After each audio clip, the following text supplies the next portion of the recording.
Now that we have finished one side of our cake topper, we're going to go ahead and do the other side. If you didn't have enough paper to do both sides, or you decided that you wanted to do something different, you could use non-toxic acrylic paint on the back side as well, especially if the back side of the topper is going to be not easily seen during the party, like if you have the cake in a corner on a table.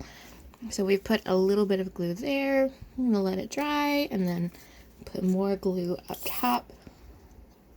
You want to make sure that you get around the edges so it's not kind of gaping at the top where you've missed spots. I'll go ahead and put that down. And again, with this, we have a little bit of grace, a little bit of adjustment to get it all lined up how we want it to.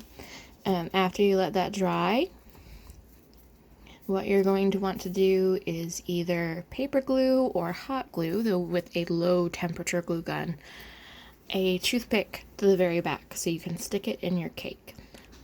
We're just going to use regular paper glue while we're here. We'll just put a little dab right there and put the toothpick down. And we're just going to let that dry.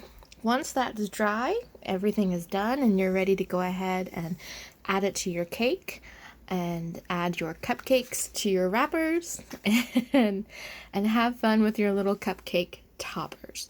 Now don't forget, after they've dried, you can either stick your toothpick up in the middle or you can add some glue. I think I'm trying to stick it in the wrong side. Hold on. Right there. Sorry about that. You can stick it up in the middle by itself, or you can add a little bit of glue to your toothpick as well before you put it there. I hope you've enjoyed today's tutorial. If you have any questions or comments, please let me know. And again, thank you for watching.